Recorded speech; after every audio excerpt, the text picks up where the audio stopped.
Good afternoon. I'm Lina Delgado, Executive Director of the Colombian American Association. I would like to welcome you all to our second program of our webinar series, Innovation in the Age of COVID-19, a conversation with Colombian entrepreneurs. For today's webinar, we have one of the co-founders of the Colombian startup, Foodology, which is a dark kitchen concept that is revolutionizing the restaurant industry in Colombia. Dark kitchens are reshaping the restaurant industry and how we eat by developing digital-only brands that don't need a storefront, front of house staff, or dining rooms. This is one of the latest trends in the restaurant industry, and it seems to be gaining popularity. The COVID-19 pandemic has changed the dynamic of the food delivery business since it has limited consumers' ability to dine out. These market conditions have further strengthened the case of dark kitchen, especially in Colombia, where quarantine had been stricter. I'm sure that you're going to enjoy this conversation with Daniela Izquierdo, the co-founder of Foodology. Daniela, thank you so much for being with us today. And I would also like to welcome our moderator, Marcela Shine, head of our community of Eureka, who will lead the conversation and share with us her views on the entrepreneurial environment as an investor and entrepreneur. Before we start the conversation with Daniela and Marcela, I would like to thank the Colombian American Association's team, Ivan Perea, Lauri Dominguez, Maria Alejandra Churi, and Linda Calvet for helping me to make this event possible. And Camilo Olaya, Director of the Industrial Engineering Department of the Los Andes University, for partnering with us for this program. Thank you so much, Camilo, and the floor is yours. Thank you, Lina. I will be very brief. I'm very happy to be here, and I want to thank the Colombian American Association for organizing these webinars, and also thanking for putting your eyes on the work of Daniela. And I want to thank also Marcela for moderating this webinar. And well, for us, it's just a reason of being very proud to have Daniela sharing her initiative with all the audience here. And we expect that she will inspire new students and many people, because this gives us reasons for being optimistic in these challenging times we are facing. So thank you again, Lina. Thank you again, Colombian American Association. Thank you, Marcela, and we are very proud, and I hope everybody will enjoy and will be inspired by the work of Daniela. And then I give the word to Marcela. Thank you again. Thanks, guys. Nice to see you. Welcome, everyone. Daniela, it's really an honor to have you here. I'll start with a little bit of background. Daniela is the CEO and co-founder of Foodology, which Lina already described as a Colombian startup that aspires to be the largest virtual restaurant chain in Latin America. At Foodology, she's in charge of managing the growth strategy, procurement, ops, finance, and IT. Before co-founding Foodology, Daniela worked at McKinsey & Company. Daniela has a bachelor's in industrial engineering from La Universidad de los Andes and an MBA from Harvard Business School. Welcome, Daniela. Hi, Marcela, and hi, all the team from the Colombian American. We just lost sound, Daniela. Invited me to this webinar. Can you hear me? I'm sorry. I don't know if I'm having a little trouble. Oh, awesome. Very honored, as Camilo said, to be a student from Universidad de los Andes from the Industrial Engineering program, and very happy to be representing both Universidad de los Andes. Daniela, we lost your sound.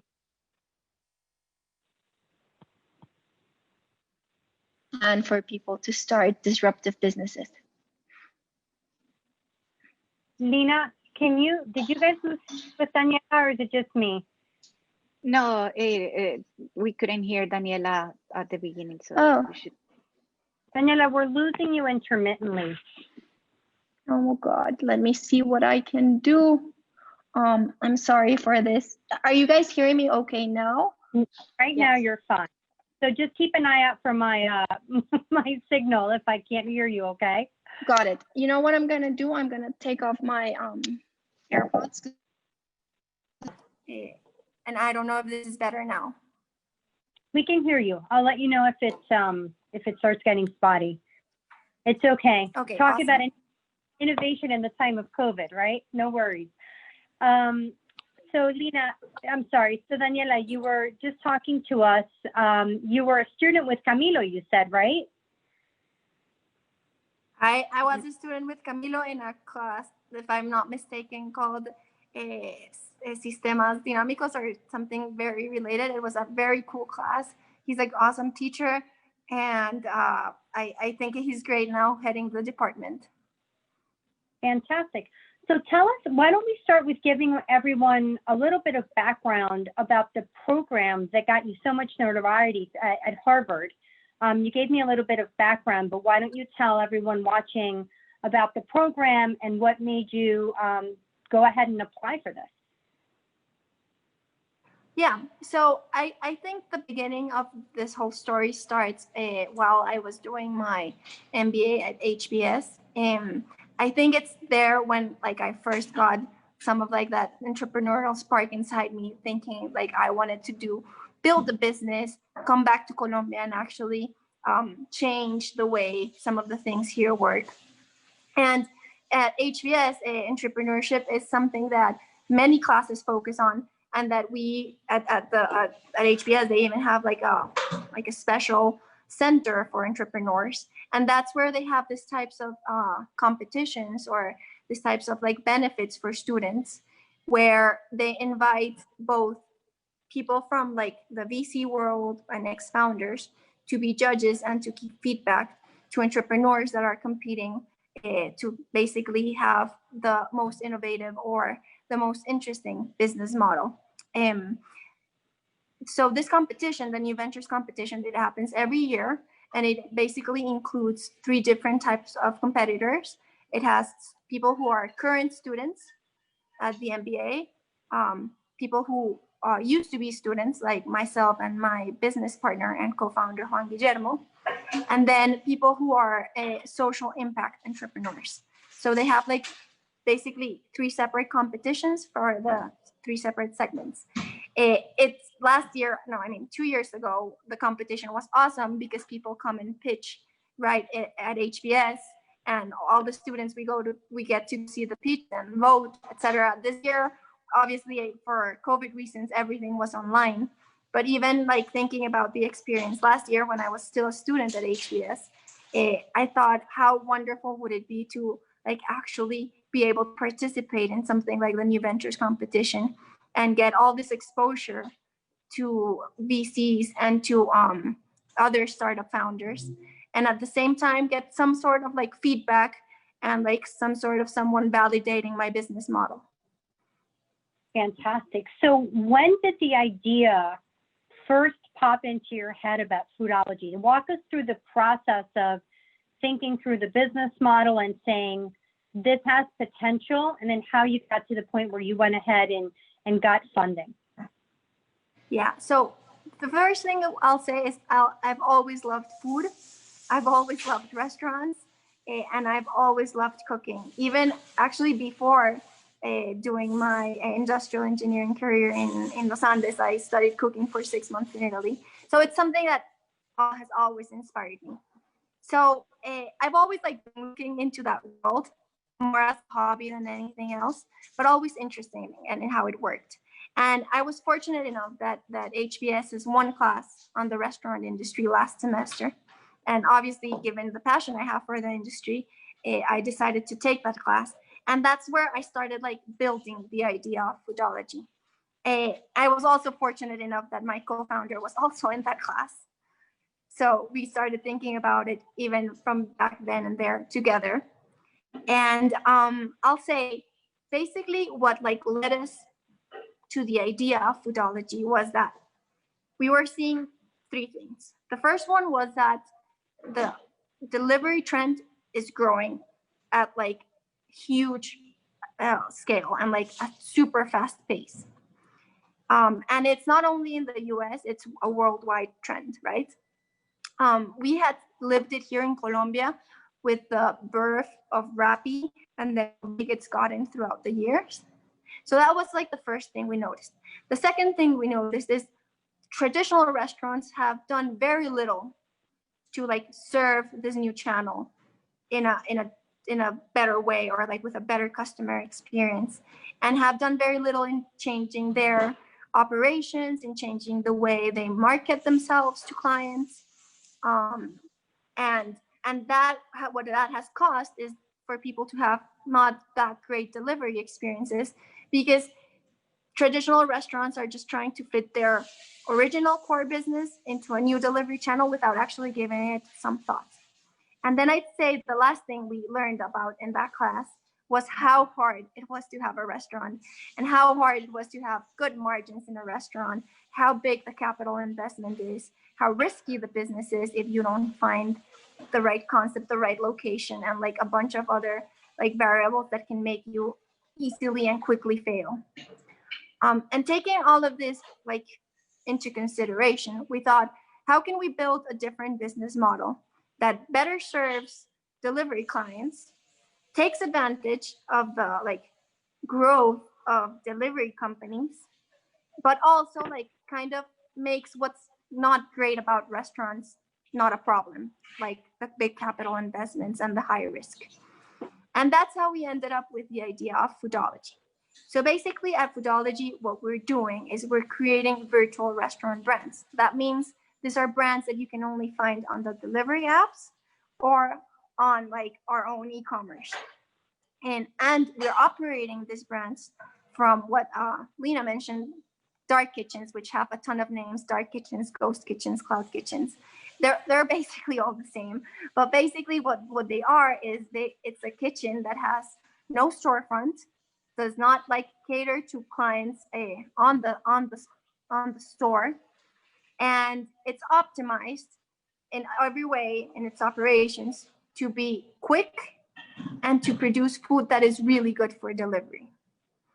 And by doing all of this, basically we were taking advantage of the first two things we noticed, and then we were solving for things as high capital investments and high risk. And that's basically how the idea was born. It was interesting enough that at that point when I started thinking about the idea, I still had in my head that I was going to do this as a side business, because I was going back to McKinsey to work as a consultant. And so was Juan Guillermo. He was going back to Boston Consulting Group to work as a consultant as well. But I feel that the more we got into the idea and the more we got into analyzing how big the potential of the market was, the more we were inspired to actually make this our full-time life mission. And that happened like right after graduation when we decided to do this. So what month, give me an exact time frame of the months that you're in at this point. So we graduated May last year, got back to Colombia, say June, July. And July was when we decided to start the company. It's still kind of like thinking that if it didn't work, we might go back to consulting. And by October, we were operational. We launched the business with 4 brands and 1 kitchen.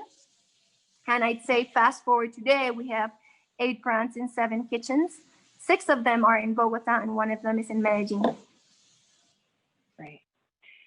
That is very fast, right? I mean, to go from concept to what I'll call a minimal viable product, which we'll say is like your first kitchen and your first set of products. How did you develop the brand, and is a brand like a cuisine type for you? So yeah, it was pretty fast, but we wanted kind of like to like learn fast, fail fast kind of mindset. So yeah, brand can basically either be like a cuisine or a cuisine at a certain price point. So I'll give you an example. When we first started, we decided it was crucial for Foodology to be super optimal in our asset utilization. So we wanted to have sales throughout the whole day. So we knew that we wanted to sell breakfast, lunch, and dinner, even though the breakfast market is 3% of the whole market. But we knew we wanted to be as optimal as possible. So we launched 2 breakfast brands. which you might think it might be the same cuisine, but actually one of our breakfast brands is more like an American kind of brand where we have things that are very trendy, like avocado toast and acai bowls and oatmeal pancakes. And then we have a more like Colombian brand where we have arepas and calentado and caldo. And we launched them at different price points because at that point we were just experimenting. And this is what we do at Foodology all the time. We're kind of like a brand concept laboratory where we're trying to figure out what is that's missing in the market and what is that consumers are looking for. So the Colombian brand was pretty massive, lower price, while the American breakfast brand, trendy brand, was high priced. The menu was all in English, which is something kind of weird in Colombia, but we wanted to make it like ultra trendy. Additional to those two, we launched a Tex-Mex brand that makes burritos and tacos. And we launched a salad brand, very inspired in like the sweet green concept in the US, which once we got back from Boston, Juan Guillermo and I kept craving and couldn't find a good offer. Fantastic. So you are now, operational in October. When did you get the funding, your initial funding, and where did that come from? So before being operational, we set out to get some funding, not like a huge amount, but something that would help us get us up and started. So we did family and friends, and we got also a private investor for like a small amount, but something that definitely helped us get off the ground and helped us get to the point where we had 3 kitchens. And Great. At that point was when we entered the New Ventures competition. And after that was when we said, this is the time for fundraising. And the New Ventures competition, was that a grant? Yeah, so we got a grant from the New Ventures competition, $75,000. But more than that, what we got was a ton of exposure to investors. And they were asking us like, when are you fundraising? And honestly, we were going to start fundraising late August, and this was April. And we were like, well, let's just jump on this momentum and start fundraising now. So you went from friends and family to some grant dollars, which allowed you to do your seed round, all within a couple of months. Yeah, within, I'd say like 8 months. Yeah. So just for the record, for everybody watching, this is an amazing and almost impossible experience, right? I mean, the acceleration that you guys had is so amazing. And what's interesting to me is that, Daniela, can you hear me? You're frozen. I can hear you. Okay, perfect. So now you're operational in October, and are you done with your seed round? I'd just like to get the timing right for everybody, because I think this is so important for any startup to understand the planning that fundraising typically takes. And sometimes, one thing hits after another and it goes beyond perfect, right?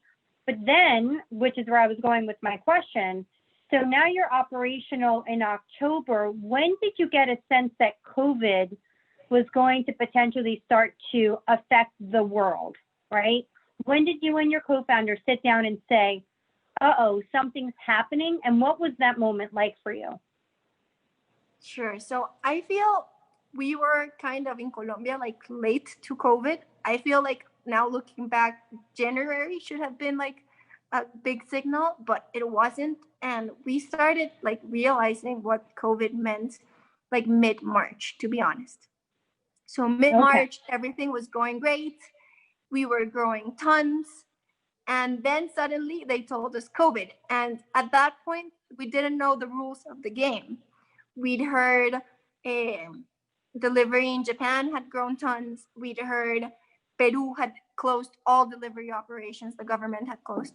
And at that point, we were pretty scared. We had no idea what our government was going to decide, whether they were going to ask everyone in delivery to shut down, or whether they were going to let food delivery continue and groceries delivery continue.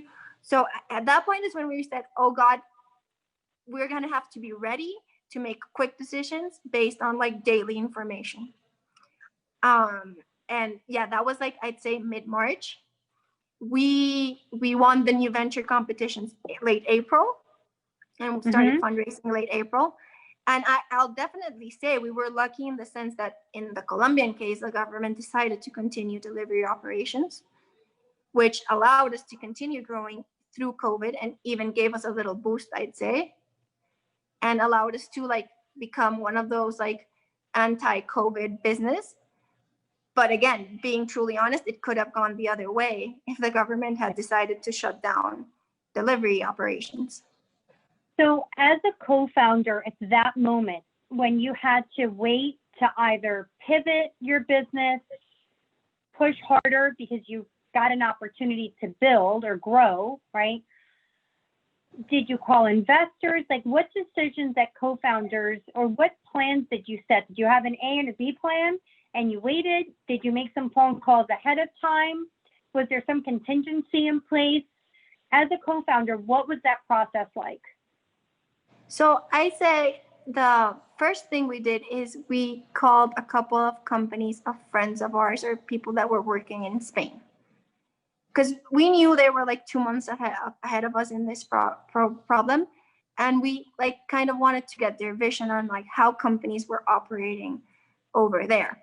What were people, our first COVID scare within our company, we almost like had we didn't know if we should close the whole thing. Like, so we started calling and asking people like, what are you guys doing when one of your employees gets COVID? Like, what should we be doing? Because at that point, the Colombian government had not published one single guideline on this.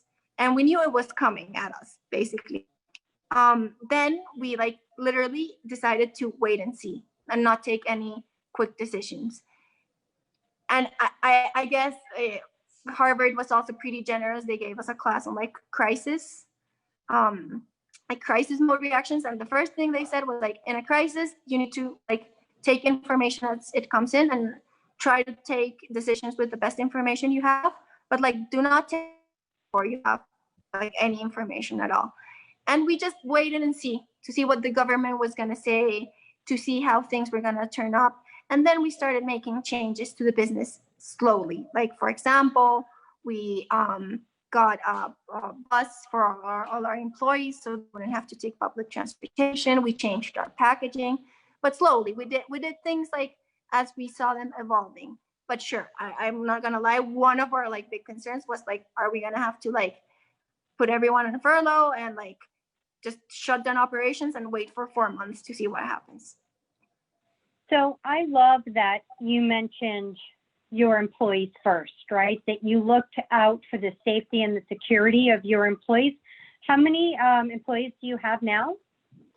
Right now we have around 73 employees. How many? 73. 73.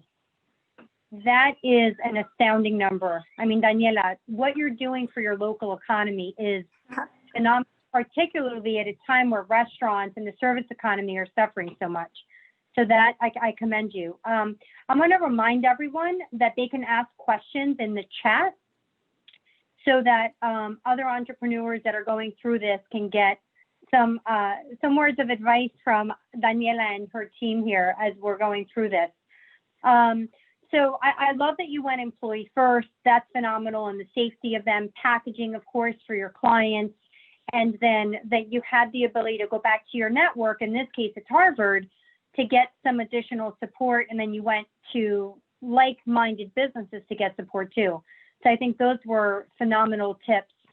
So moving back into the business management side, you now have your seed round. What are the primary use of funds? I imagine expansion is your number one goal here since you have such an amazing vision. Talk to me a little bit about the strategic thinking as a founder that you're doing for expansion. And what I'd love to understand is, with COVID and the risks still looming, if you will, on how Colombia just opened up today, right? Yeah. Yesterday. I know, because I want to go buy my ticket to go home, like ASAP. So with the risk always looming that things could shift, how are you managing your expansion plans, and how, without giving me dollars, but maybe percentages, what does that look like for you? Sure. So the first thing I'll say, and people usually tell me like, oh, you're so lucky, like your business is great in COVID. But I actually believed in my business way before COVID was even like a possibility. And I still feel that the fundamentals are there and that it's a great business with or without COVID. So right now, what we're doing is trying to continue expanding, following the same business plan we've always been following, which includes going to other cities in Colombia. We just last month launched Medellin. Continue expanding throughout Colombia, and then in our plans is within the next 5 months to go to Mexico as well. And yeah, things are gonna be shifting, and we're gonna be out every time, like trying to gather all the information possible and making decisions.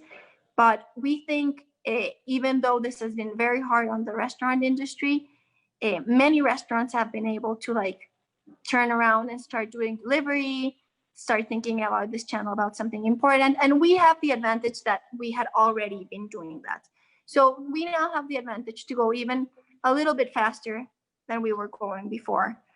Because for people who are now pivoting into this, it's gonna take them some time to like figure out the business model, figure out their economics, etc. So we're like a step ahead. So we're trying to take a little bit of advantage and to like kind of like start scaling up a little bit faster. I mean, I just asked, what would be your advice to take the plunge to start a business idea? I'll let you go ahead and answer that, because something you just said is so important and ties really well into that question. So I'll let you answer it, and then I'll make a comment. Okay, so I think it's a big decision, and I'll be honest, it's a decision that was hard for me to take, because on the other side I have like the good corporate job, like stable job.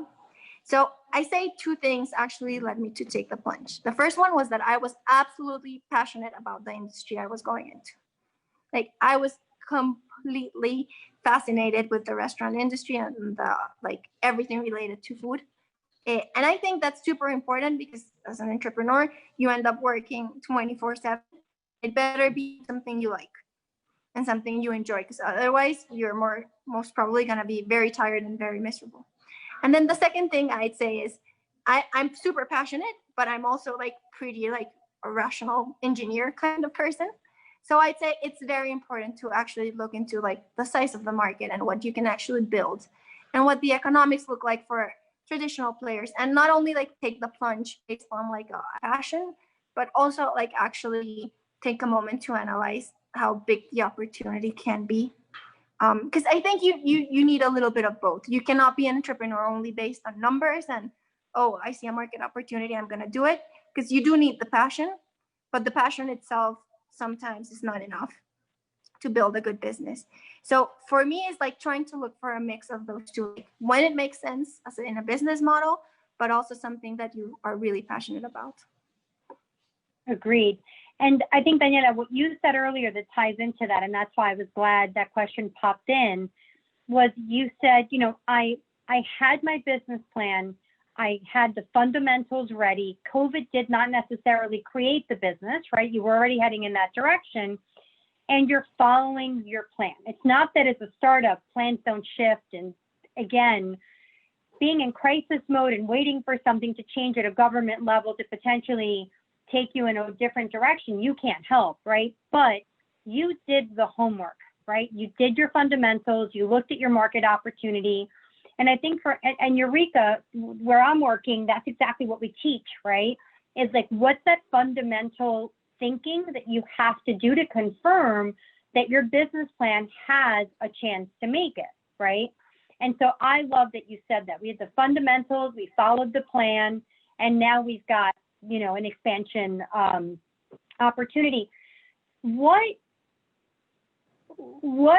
key performance indicators are you looking at, or, you know, what are your key metrics that you're measuring for expansion? You know, X% growth.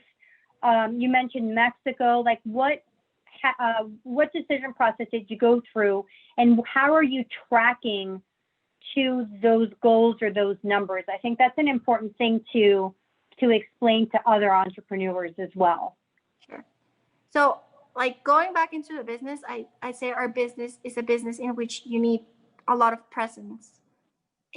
So basically, like the first thing we always do when we try to analyze the potential in a country or in a city is we look at how many kitchens do we need to actually cover the delivery radius of like the whole city, right? And that's basically what guides our expansion plan.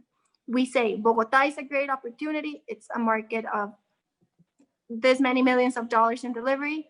And to cover it, we would need 7 kitchens, like in these different neighborhoods, to basically cover all of it. And the same analysis we've been doing for other cities in Colombia and for other countries as well. So our main KPI is the number of kitchens we have. And that's basically what like guides our expansion plan. Okay. Then within each kitchen, we definitely have metrics such as same-store sales, right? And metrics such as customer retention and like repurchase, and additional to that, a bunch of operational metrics. But I'd say the ones we like, the guide our expansion process is our number of kitchens in each city, and then the sales per kitchen. Okay. How much time are you as co-founder spending on marketing, right? Because you're new in the field, you're expanding. How are you managing the marketing side? Do you have a third party doing it? Is that one of the 73 or a team of 73? Tell me about your team composition within that group of 73, not group, right? Crowd. So I'll say most of the 73 are actually cooks. Cooks, okay. Our like average kitchen has 8 people. Right now we have 7 kitchens, and then we have 2 like production facilities where like the bulk of many of the ingredients and processes are done. And then I don't have the exact number, but our kind of corporate team is around 13 people, and now 3 more in Medellin. And out of those 13 people, I'd say 4 of them are dedicated to marketing, including Juan Guillermo, my co-founder, which is dedicated 100% to marketing. So I'd say it is a very important effort. Okay. And then your other question, we've tried like a lot. We've tried hiring an agency. We've tried a lot of in-house work. We've like tried to figure out what works best for us. Great. How are you, somebody asked this, and it's a great question, you know, what's the most challenging aspect of managing to 73 employees? Do you have a regional manager that, you know, goes around to all the kitchens to guarantee consistency? Talk to us a little bit about how you've set up success across all those kitchens and consistency and management. Sure, I think that is the biggest challenge for sure. And the way we've set it up is actually in each city, we have like a quality control person who's a very experienced chef, and they will visit at least once a week each of the kitchens and the production centers. And what they are in charge of is actually the training, the quality of the products. And then in each of the cities, we also have like a procurement and inventory manager, and like basically a city manager, which like focuses on the commercial part of like moving the brands in that city. And this is something we've figured out with time. Like just launching Medellin, we had to like sit down and think like, we can't be there all the time. So how are we going to structure a team in Medellin that can actually like take on and grow the operation while we are like just looking at a more high level? Tell me a little bit about managing a company in Colombia, since you've had experience in, you know, meeting and working with entrepreneurs, both on the state side and in Colombia. And I would also like to hear a little bit about how you feel in dealing with, because I have a business in Colombia, and I find the banking experience to be very frustrating. So give us a little bit of insight on the Colombia versus, you know, American entrepreneurship environment, and where you would like to see Colombian entrepreneurship change, or where you think it's going really well. I'd love your thoughts on that. So I'd say first on the people side, I'd I think Colombia is still like a step behind maybe the US in considering startups a great place to work. I'd say millennials are changing that, but still at least more senior people still have like their doubts about whether they should join or not a startup. Because there's been very few like highly successful cases, and things like stock options people don't really understand here, and things like being the number 3 employee in a company like still don't have that much value in a place like Colombia, where the more experienced people still might be wanting to keep their corporate jobs and not like plunging into startups. I'd say it's more like the more successful startups, I'd say it's more people who've actually had a little bit more of like international exposure, that have actually seen how fabulous it is and how good things can go when they go well, that are actually the people launching startups and being able to recruit people that have like the same mentality. And then on the other side of your question about like entities and stuff, I think the government has like done tremendous efforts to help entrepreneurs. They have a bunch of programs, etc. But I think the government, what Colombia hasn't been good at is like transferring that like pride and the feeling of wanting to help an entrepreneur to like the rest of the entities, to like banks, insurance companies, I mean, basically just about any supplier you want to work with. Like startups are still seen as like something that's risky, that's like it's small, like why am I paying attention to this? So things like as opening a bank account or getting a credit card are very difficult. Yep. Yeah, I had the same experience, and having opened companies on both sides now, I keep saying to my operations manager in Colombia, like, you're kidding, right? Because there's so many hurdles, and I think this is another exciting opportunity for all of you, especially your company with, you're using apps, you're using technology to drive revenue, right? And when you're still dealing with older thinking on the corporate side, where you still have to physically go to the bank to do so many things, you still have to physically meet with people to do so much. I imagine that for a young entrepreneur, again, who's had experience on both sides, that's a very difficult thing. So I love your advice. I'm going to call it advice that Lina can take back to the government side around taking their initiative for entrepreneurs, and not just thinking about training the entrepreneurs themselves, but also all of the associated services that go with running a company. Exactly. It's like trying to make big corporations change their mentality about who is a good client, and like trying to like see potential clients. So things like, I don't know, like for example, lawyers or like legal services. In the US, like the top firms have like entrepreneur programs where your fees are waived until you raise your first like fundraising. And something like that in Colombia, you go and talk to like many of the like top law firms, and they're just like charging retainers that are like ridiculous for a startup. And it's like a lack of vision into my small clients today are going to be my huge clients tomorrow. Yeah. There's a great question in the Q&A. I'm going to skip over there to make sure we cover it, because we're about 20 minutes and I want to make sure we're involving everyone. So somebody's asking about the actual supply chain, right? What does your supply chain management look like, particularly when things were quarantined and shut down in Bogota, and now you're entering Medellin, and again, things are opening up. What was that like at first, managing through all of that? So I'll say at the beginning of COVID, it was a little scary because a bunch of our suppliers decided to shut down. And not because they could not operate, because honestly, the government has always said like food production and food suppliers have permission to operate, but more because suddenly we had a guy who sells us orange juice.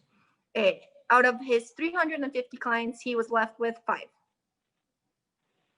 So at that point, it made more sense for him to like shut down the operation and wait than serve those 5 clients.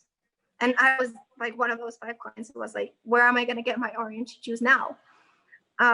So it was hard, and we had to do a lot of like figuring out who was still operating and looking into. We usually have like an A choice of supplier, a B choice, and a C choice, because people do run out of things. Even like this is funny, but Coca-Cola ran out of like Coca-Cola Zero for like 3 weeks, like last month. I was like, how can this happen? Like, yeah. Are you kidding me? But I mean, you have to have a plan. You're out of toilet paper in America, so who knows? Exactly. So honestly, you have to have like other options and be prepared. So what we've done is we have like multiple suppliers for the same thing. Obviously, one that we work with the most. Again, most suppliers have been able to work through COVID. So it has, at the very beginning, it was a little stressing, but then it like started normalizing. It's funny though, now that we're expanding to the rest of Colombia, trying to figure out which of those suppliers have national presence versus local presence, trying to like figure out how we're gonna kind of like keep standards and quality, having to change to other suppliers in different regions of the country. That's great. When, earlier on, we talked about consistency in quality across so many kitchens. Charles is asking, what kind of agreements have you put in place? Are the brands yours? Are the brands yours and some of them are somebody else's ideas? So how are you coming up with the brands? Are they 100% owned? And then how are you maintaining the quality across these different high-end American food versus your mid or lower entry point arepa? How are you managing quality and consistency there? So to answer your first question, out of our 8 brands, 7 of them are completely ours. We created them from scratch, basically. Our 8th brand, which is Café Amor Perfecto, it's a well-known coffee brand here in Colombia. We actually partnered with them first to be the coffee in our breakfasts. And then they asked us like if we could actually manage their delivery. And well, we say, why not? We have all your products. We have all your product line. We might as well try a different partnership style, which has been super interesting because there are startups in the US. There's a big one called Kitopi, which is actually doing this business model, and it's operating delivery for existing brands. So it was like a nice way to start experimenting into like maybe adjacent business models that we might try down the line as we grow. And then in the consistency part, again, this is one of the biggest challenges. What we've done is like have a very, very like strict training program. People, when we open a new kitchen, all the employees of that kitchen start 1 month before the kitchen is open, and they go to existing kitchens and work there for a month before going to the new kitchen. At least in Bogota, every time we had a new kitchen, it was never 100% the new team. We like sort of mixed old people with new people and like try to like mix all the new ones within all the other kitchens. It's easier as now we have 7 kitchens. So a new kitchen would mean only 1 new person per kitchen. But in Medellin, we started training from zero again because we couldn't be moving people from Bogota to there. But I was about to say, you probably brought a manager over and then you started setting up your team that way. Exactly. These dark or cloud kitchens, how are you identifying them? Somebody's asking, would you recommend a restaurant owner open a dark kitchen? So how are you approaching the finding a kitchen, negotiating for it? Tell us how that works. So I'd say the most important thing about like setting up a cloud kitchen or a dark kitchen is like you have to figure out what coverage you want to have within the city. And for that, it's not that hard. Basically, if you have already data from your restaurant, you can figure out where your clients live, where would be the best place to like cover the most area. And then also, like if you even talk to like the delivery apps, like they'll let you know like where are like the hot spots and the hot zones for delivery, and you can make sure to be nearby. Then when you're looking for a kitchen, there's actually like two types of ways you can go. One of them is go to like a cloud kitchen hub, which there are plenty of now, and it's companies that are basically working on setting up the real estate for companies like me or like any other traditional restaurant to rent, and the space is set up so you just like bring in your equipment.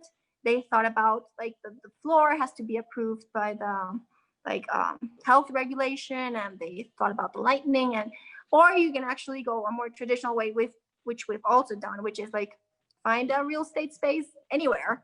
It doesn't have to be the most pricey street. It actually can be the ugly street within the cool neighborhood, because you don't need like foot traffic.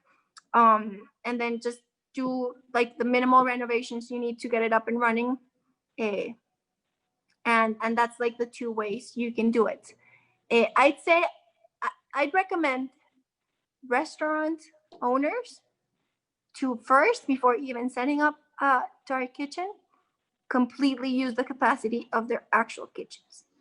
But I will definitely say that they have to figure out a way to make their operation work for delivery, in the sense that they have to have a space where the delivery people come and pick up. So like change your layout in order to have that, and not to bother your current customers who are coming to sit in. Change your inside operations to know who is gonna do the delivery orders and who is gonna cook the customer orders within the store. Because at the end of the day, you have like this invisible line of people, and other people are waiting, and you don't want to like create a bad experience for the dining in customer. And why do I say this? That first I would use all my capacity is because once you set up a dark kitchen, and say you are a restaurant that sells burgers, so basically you sell a lot Friday night and Saturday night, you might not be fully utilizing the dark kitchen you set up. And because your revenues come only from delivery apps, it might not be enough to like actually have a whole team there of people and like actually pay rent. So it kind of obviously depends on volume, but if I already had a restaurant, I would first use the kitchen I already have. That makes a lot of sense. Thank you for that. There's so many restaurant owners still, even here, just struggling to figure out how to get by. And even as things open up, because of the spacing issues, they're just not using their restaurant to full capacity. And I fear what those numbers will look like at the end of this. I want to get back to mindset a little bit. So what does your typical day look like? Are you working from home? Do you guys have an office space? Tell us a little bit more about the day-to-day of the corporate team. And particularly because, again, I was looking at a study that says that from Rockstart Incubator in Colombia, they said that most seed or pre-seed startups in Colombia are taking about 2 years to get things going. And again, you guys are an amazing case where you were able to move so quickly. So tell me what the day-to-day looks like during COVID, times of COVID for you right now. So we are every day at the office, to be honest, wearing our mask and everything, but we are every day there. Our office, interestingly enough, we have like this big warehouse, and we have our production facility. We have one of our kitchens there, and on the second floor, and it's like a mezzanine, we have our corporate team. So we literally see everything that's going on. We see everything that's cooking. We go downstairs and see what orders are going out, how are they packaging them. At the very beginning, we brought all the training teams there so they could also like get to know us. And I'd say obviously it has changed somewhat my day-to-day from day one to now. Day one, I'd say, was highly operational. Like I've cooked things, I've packed stuff, I've dealt with couriers. I'd say for the first 8 months, maybe 10, my co-founder Juan Guillermo and I were every Saturday and Sunday working at one of the kitchens, as basically just to figure out if things were working out fine and how to like make them better. Now like last 2 months, we focused a little bit more on fundraising. But my day-to-day is every day at the office. I'm basically very in charge of ops, which includes procurement, inventories, and the actual operation of the kitchens. So I'm there daily, just looking, visiting kitchens, trying to figure out better ways to do things, and at the same time trying to push for growth, opening new kitchens.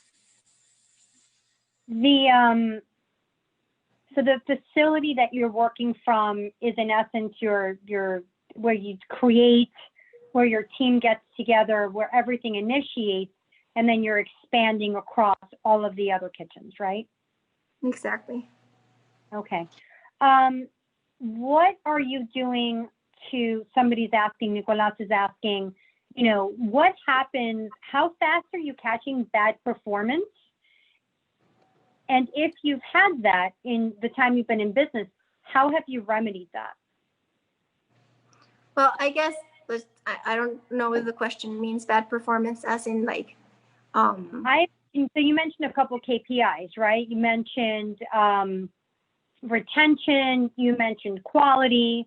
So when does that monitoring hit your desk, or whose desk does it hit? And what happens for you as a co-founder or a manager to then go remedy that problem? Of course. So I'd say the KPI we follow the most to like see if things are working or not is actually the like the same store sales, which we actually check daily, to be honest. And once we start seeing a trend, we like take it to the whole team, especially the marketing team, and try to figure out what's going on. And we also take it into the operational team and see, is it the waiting times are too long? Are we getting too many complaints? Did we somehow lose rating on the app? And then is that what's going on?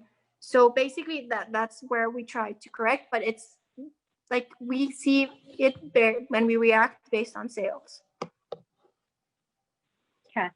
So anything that starts to drop off, that's where you're going to go and hone in to see what's going on. Exactly. Have you had a lot of that? Do you have stories to tell or not yet? So definitely the first 2 weeks of COVID, we had a drop in sales of 40%. Weirdly enough, then it was a ton of growth, but the first 2 weeks of like COVID announced by the government with quarantine, I think people had no idea what to do with their lives. Like they went to supermarkets and like bought the whole store, and then they had a ton of food in their house.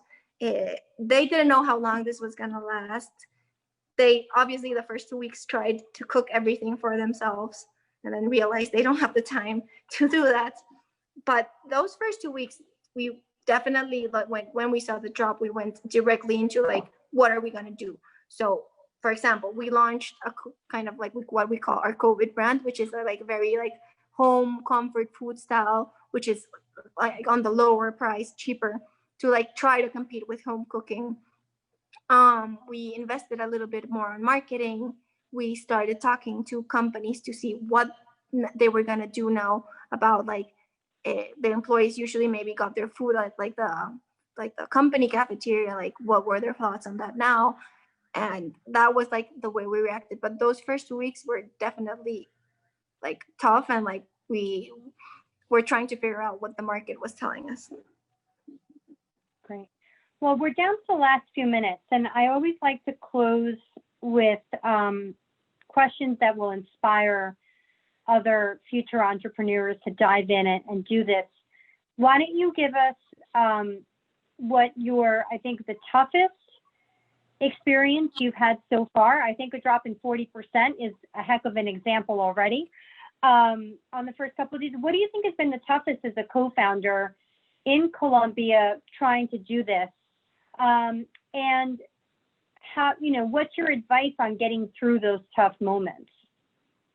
Sure. So I think that was one of the toughest, but to be very honest, the toughest for both my co-founder and I was when one of our employees decided to make up that she had COVID, and this was at the very beginning, and she Wow. falsified a test and stuff. And that was a very hard moment for us because we realized we had to work harder on company culture and on how we wanted people to be honest, to be respectful, to be truthful, to like appreciate their job. And maybe we think we're like really good bosses, like we have a lot of benefits for our employees, but we sat down and thought like, I think we need to write this down and actually be super clear about what this company's culture is. And that was a very tough moment because first we were scared. We didn't know what COVID actually meant. We didn't know if at the beginning, we didn't know it was a fake test. So we were scared that everyone had gotten sick. And then when we knew it was a fake test, then how were we going to tell everyone about it? And it was a very hard moment. Like we couldn't sleep. Like for 2 days, I think neither my co-founder and me, we truly could not sleep trying to like get our heads around first the possible chance of like one of our employees having COVID and our like lack of knowledge in the subject. And then second, when we figured out it was not true, like how could someone do this to us, like to their company? But yeah, that was like a big I'd say disappointment that was I'd say our toughest time for sure. Like sales you can get back up, but like culture is something that building is very hard. So what did you do? How did you distribute culture when you don't have a central location, right? How are you communicating that? I imagine training is one, but how is that being passed through as you expand? So I'd say the first thing was we formalized it. Like we sat down and we wrote down our values. That's great. And so you're on with that. Yeah. And then we actually talked to everyone and told them about our values. And now it's the first thing we do, or like we even have a video now. The first thing we share with each new hire. Now they're in each of the kitchens printed on and stuck on their wall. And we try to like basically live by them and take our decisions on them. But I think just even writing them down and letting everybody know what they are made a big difference. Well, Daniela, thank you for being brave enough to create this company for the jobs that you're providing in our country. It's really exciting to see young entrepreneurs build their future empires inside of Colombia. We're really excited. If people want to order, what is the website and where do they find you? So if you want to order today, the best way to find us is on Rappi. And our top 3 brands are Burritos & Co., Brunch & Munch, and Avocalia, which are the Tex-Mex brand, the high-end breakfast brand, and the salad brand. I really recommend them. Well, I look forward to trying it out when I go to Medellin in December. Lina, thank you for having us. Thanks, Lina. Thank you. No, thank you, you and Marcela, that we have an amazing conversation. And the purpose of this webinar series is to inspire another entrepreneurs and other Colombians that they want to make a change, not just in COVID-19, but in the world during all their career. I'm hungry now. I wish I could be in Bogota or Medellin so I can please order from one of your restaurants. And I hope to have you, Daniela, again soon, so you can give us an update of what is happening with Foodology and what is the expansion that you mentioned in Mexico, that it could be another great program. To all the participants in our webinar, thank you again. Our last webinar for this series of innovation during COVID-19 is going to be on October 5th. We will have a conversation with the founders of the Colombian startup Harper, which is a digital hospital. Hope you can join us. And again, thank you, Marcela, Daniela, and everybody who joined us today. Bye. Bye, Marcela and Lina. It was a pleasure meeting you. Bye. Bye-bye.